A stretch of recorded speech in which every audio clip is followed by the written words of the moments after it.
Definitely a dream come true for me, you know, growing up playing in my youth careers in Canada, in Toronto. First goal, of course, is to make the playoffs, and I truly believe with the fan base we have and the support we have in the community, you know, once we do that, everything else will I think, go great for us. So that was Dwayne De Rosario back in 2009. Here he is today, and I guess things haven't really taken care of themselves. And needless to say, Dwayne, you're disappointed that your team has not made the playoffs. You were always a part of a playoff team until you came to Toronto. You had never missed the MLS playoffs. What do you think overall has been the biggest contributing factor to the team's failure to make the playoffs?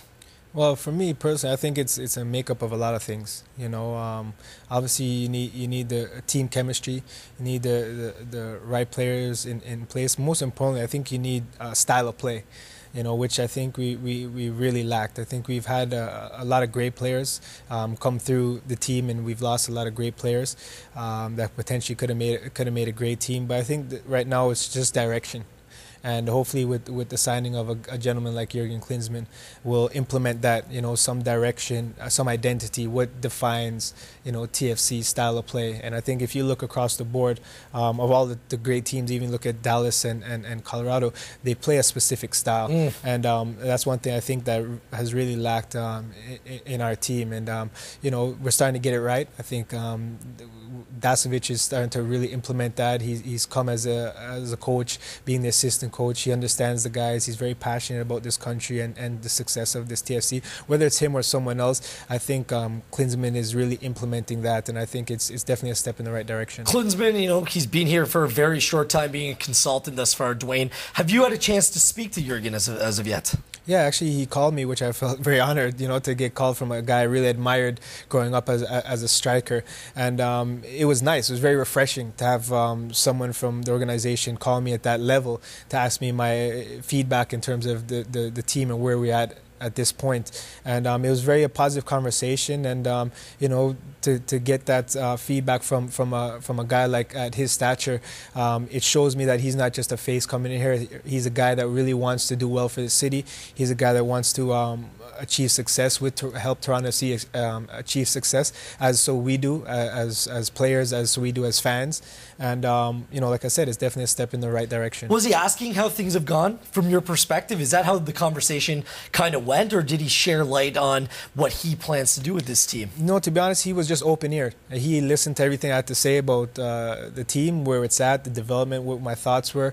And like I said, it was very refreshing to express myself to someone that could actually have an impact in terms of the development and the future of this club. Because, like I said, we had some great players. We still have some great players on this team. It's just a little bit of fine-tuning some areas and getting some direction. So what did you tell him in terms of style of play you believe that the team should be playing? Well, we went back and forth a little bit in terms of what he thought and I thought. We're definitely a team that I think likes the possession game, you know, and very attacking-minded, you know, getting down the wings, crossing in, creating more opportunities up front, more scoring chances up front, having more athletic wide players down the width, as we saw in the modern game. That's very, very important. And yeah, so it was very healthy conversation. It's interesting to hear you say that, because I completely agree that that's how you have to build a team going forward in the modern style of the game. But it seems like the regime at the start of the season under Preki, it was the exact opposite of that. So I wonder if the overall failure of the team this year, especially early on, can be attributed to a coach or someone trying to bring a style into play in Toronto that just didn't really match what was already here. Yeah, well, you can see that because from the amount of players that he released, right, and some amount of players that he brought in, you know, I don't think it was the right fit for our team. I think we, like I said, we got rid of a lot of good players. We also brought in some good players, don't get me wrong, but you know, I don't think a lot of the guys in that locker room, or I know a lot of the guys in the locker room, didn't really know what direction they were going within themselves or within the team. Did you get on with them okay?